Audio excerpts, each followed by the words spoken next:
84 विधानसभा में है। यहाँ लगातार जो है हम पदाधिकारियों से बात कर रहे हैं और जो अलग अलग पार्टी के कैंडिडेट्स हैं उनसे हमारी बात हुई है। इस बार फिलहाल कांग्रेस से जो कैंडिडेट है यहाँ पर महेश राउत, उनसे तो हम बात करेंगे ही करेंगे, लेकिन उससे पहले हम यहाँ पर बात करने वाले हैं डूंगरपुर से। यहाँ पर जो विधायक हैं गणेश गोगरा और युवा हैं, ऊर्जा से लबरेज हैं।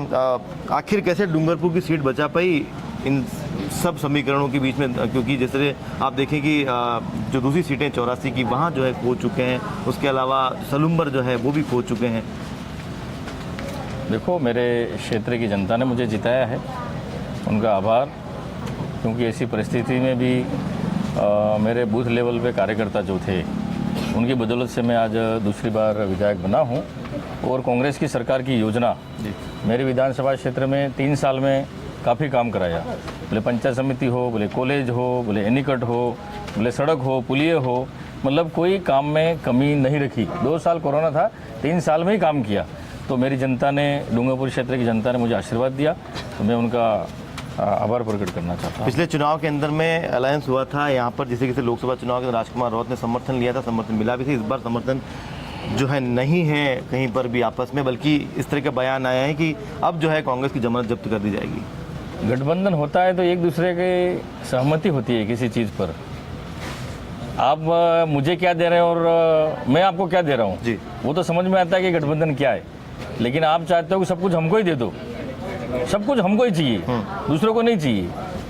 अब गठबंधन की बात जब कर रहे हैं तो जब हमारे प्रत्याशी की जब जैसे ही सिंबल आया, इनको पता लग गया कि कांग्रेस अपना उम्मीदवार उतार रही है, तो उन्होंने ट्वीट करके कहा कि मैं गठबंधन करना चाहता हूँ, मैं राहुल गांधी के विचारों से प्रभावित हूँ, मैं लोकतंत्र को बचाना चाहता हूँ।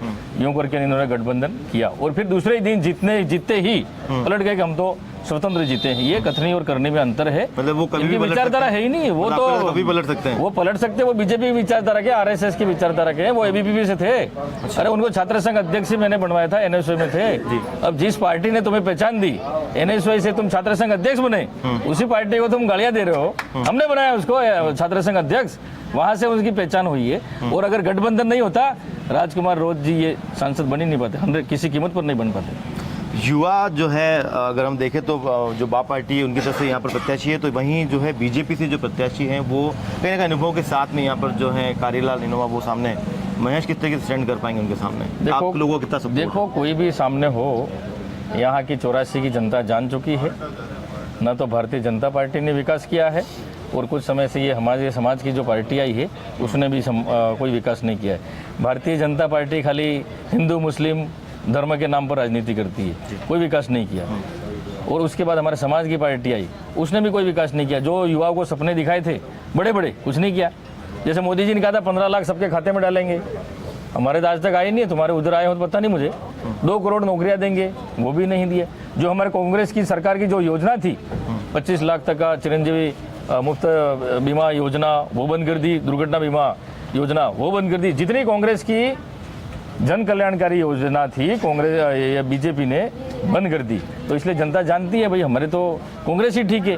और जो समाज की जो पार्टी है, इन्होंने कहा था 5वीं पास को नौकरी लगा देंगे, जनसंख्या के आधार पर आरक्षण देंगे और प्रशासनिक सेवा में 6.5% हम आरक्षण दिलाएंगे।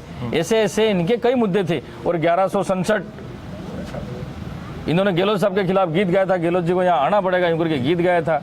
वो तो न तो 1167 करा पाए, न 6.5% प्रशासनिक सेवा में कर पाए, न जनसंख्या पे। उस समय कह रहे थे खाली समाज की पार्टी, भीलों की पार्टी, हमारे समाज की पार्टी, हम समाज के लिए लड़ेंगे, हमको राजनीति से मतलब नहीं है। धीरे धीरे समाज को, जाति को आगे करके ये राजनीति में घुस गए। फिर उन्होंने बीटीपी बना दी। बीटीपी का यही अर्थ था कि भारतीय ट्राइबल पार्टी, खाली आदिवासियों की पार्टी। फिर क्या किया इन्होंने, एक व्यक्ति एक बार ही चुनाव लड़ सकता है हमारी पार्टी में, दूसरी बार चुनाव नहीं लड़ेगा। अब राजकुमार जी को लालच आ गई कि दूसरी बार मुझे चुनाव नहीं लड़ने मिलेगा, इसलिए पार्टी का नाम ही बदल दिया, बीएपी कर दिया। और अब बीएपी का मतलब भारतीय आदिवासी पार्टी। अब भारतीय आदिवासी पार्टी में जो समानता मंच का संरक्षक दिग्विजय सिंह चुंडावत, जिसने यहाँ पर पूरे टीएसपी क्षेत्र में जहर घोला, तब से ही हमारे एसटी और इन जनरल में झगड़ा चालू हुआ। और 2 अप्रैल को हमारे आदिवासी भाइयों पर जो भी संभाग का जो प्रभारी बनाया है दिग्विजय सिंह चुंडावत, इसने आदिवासी भाइयों पर तलवारें चलवाई और हमारे आदिवासी भाइयों के हाथ पैर तोड़वाए। उसी आदमी को इन्होंने इनके बीएपी पार्टी में प्रदेश का प्रभारी बना हुआ है। अब देख लो इनकी कथनी और करनी में कितना अंतर है। उस समय समाज की बात कर रहे थे, अब सभी समाज की बात कर रहे हैं। इसमें सभी 36 कौम की बात करने लगे, सर्व समाज की बात करने लगे, और कथनी और करनी में अंतर है। अब इसलिए समाज जान चुका है, समाज का युवा अब भ्रमित नहीं होगा। गणेश जी, यहाँ पर भील प्रदेश बनाने की जो है बड़ी मांग इनकी लगातार यहाँ पर चलती जा रही है, और कहीं ना कहीं वही एक बड़ी वजह से युवा इनके साथ जुड़ा हुआ है। पहले तो ये एक सवाल ये भी है कि क्या आपके साथ जो युवा है और उनके साथ जो युवा है, फ़र्क क्या है? देखो, युवाओं को गुमराह किया इन्होंने। जो युवा हमारा जो पहले आईएएस बनने का सपना देख रहा था, आईपीएस बनने का सपना देख रहा था, हम आरएस बनेंगे, तहसीलदार बनेंगे, अच्छी पोस्ट पे हम जाएंगे, वो सपना युवा को इन्होंने तोड़ दिया। खाली सपना ही सपना रह गया। अब इन्होंने युवाओं को क्या सिखा दिया है? मुझे वार्ड पंच बनना है, मुझे सरपंच बनना है, मुझे जिला प्रमुख बनना है, मुझे प्रधान बनना है। एजुकेशन से बिल्कुल दिशा भटका दी इन्होंने। आज छोटे बच्चे भी बात करते हैं कि मुझे ये बनना है। तो कहीं न कहीं युवा इन्होंने भड़काया है, और इन्होंने कई वादे किए थे, हमेशा करेंगे, आरक्षण दिला देंगे, तो इसलिए युवा इनसे जुड़ गया था। लेकिन अब युवा समझ गया धीरे धीरे, क्योंकि कहीं न कहीं इनकी कोई एक भी बात पूरी नहीं हुई। तो देखिए, यहाँ पर 84 जो उपचुनाव यहाँ पर हो रहे हैं, वहाँ पर जनसंपर्क लगातार जारी, लेकिन जनसंपर्क के साथ में कहीं ना कहीं अपनी जो कार्यशैली है उसको भी बताया जा रहा है। लेकिन आरोप के जो दौर है वो भी लगातार यहाँ पर प्रहार के रूप में किए जा रहे हैं। लेकिन 13 को यहाँ पर जिस तरीके से मतदान होगा, उसके बाद 23 को जब यहाँ पर मतदान के जो परिणाम है वो सामने आएंगे, उसके बाद पता चल पाएगा कि जो आरोप थे वो कितने सही थे, कितने निराधार थे, और आखिरकार जो जनता है उन्होंने जो अपना मत है वो किस सोच के साथ में दिया है।